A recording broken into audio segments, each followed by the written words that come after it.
Gulê û hevalên xwe li kûçeya ber derî dilîzin. Pêşî bi benokê dilîzin.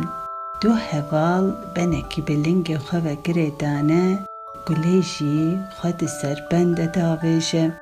Demek şûn de îcar hevalên din xwe di ser bende davêjin.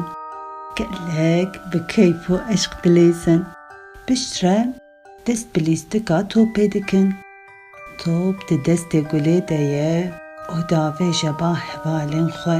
Hevalên wê jî bi wî awayî davêjin ba hev û dilîzin. Hûn zanin lîstik gelek xweş e. Lê divê mirov dersên xwe jî îxmal neke. Baş e zarokno, demê mirov dersên xwe baş çê bike û guhê xwe bide dersan û serkeftî be, dê hemû kes ji mirovan hez bike. Gulê her wisa dike. Pêşî dersên xwe çê dike, paşê jî diçe lîstikê.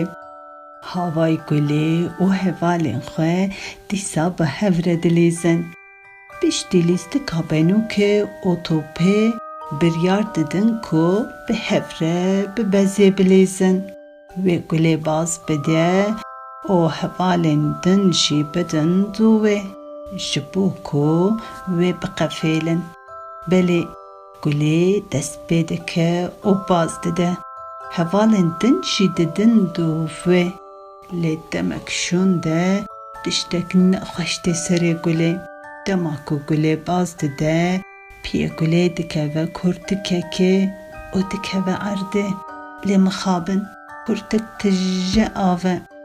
Ji ber ku êvarê baran barî bû, ew kurtik tije bibû av.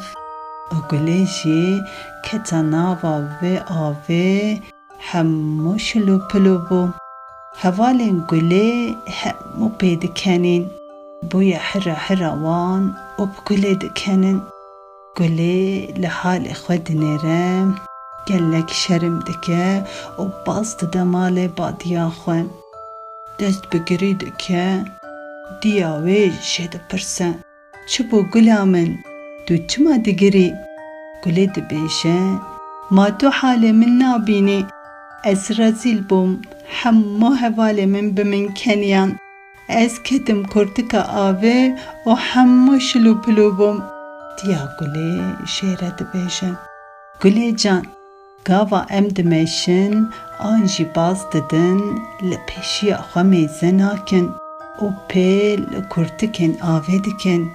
Carna em dikevin, serê me li ciyek dikeve.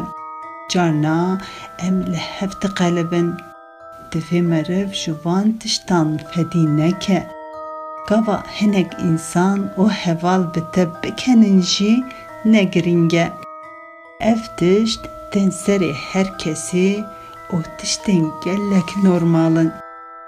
Piştî gotina diya gulê, bêhna gulê dertê, gulê difikire, dibe ku ev hevaleke min boyaşî, ku bi keta kurtika avê, bi rastî jî neşerme. Ev tiştek gelek normal e.